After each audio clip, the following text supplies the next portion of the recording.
అల్పపీడన ద్రోణి ప్రభావంతో భారీ ఎత్తున హైదరాబాద్ మొత్తం కూడా వర్షాలు విపరీతంగా కురుస్తున్నాయి. ఉరుములు మెరుపులతో కూడిన వర్షాలు దాదాపు 2:30 నుంచి 5:30 గంటల సమయంలో 3 గంటల పాటు నిరంతరాయంగా వర్షాలు కురుస్తాయని వాతావరణ శాఖ హెచ్చరించింది.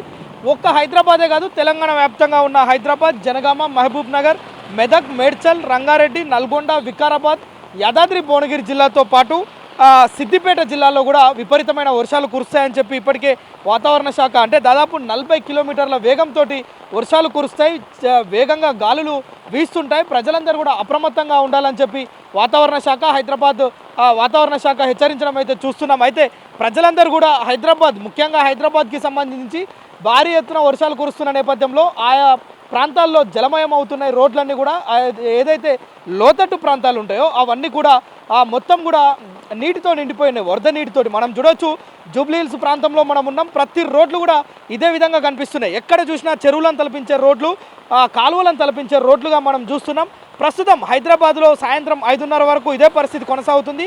ఎవరైతే ఆఫీసులకు వెళ్ళేవారు, ఆఫీస్ నుంచి ఇళ్లకు వెళ్ళేవారు కావచ్చు, పాఠశాలల నుంచి ఇంటికి వెళ్ళే విద్యార్థులు సైతం, స్కూల్ బస్సులు ముఖ్యంగా చాలా అప్రమత్తంగా ఉండాలని జిహెచ్ఎంసీ అధికారులతో పాటు హైడ్రా పోలీస్ శాఖలు కూడా హెచ్చరిస్తున్నాయి. మరోవైపు ఎక్కడైతే నీళ్ళు ఆగుతాయో, లోతట్టు ప్రాంతాలు ఉంటాయో అక్కడ మొత్తం కూడా మున్సిపల్, జిహెచ్ఎంసీతో పాటు హైడ్రా, స్థానిక పోలీసులు, ట్రాఫిక్ పోలీసులు ఆయా ప్రాంతాల్లో మొత్తం కూడా ఈ యొక్క ట్రాఫిక్ని మళ్లించే ప్రయత్నం చేస్తున్నారు.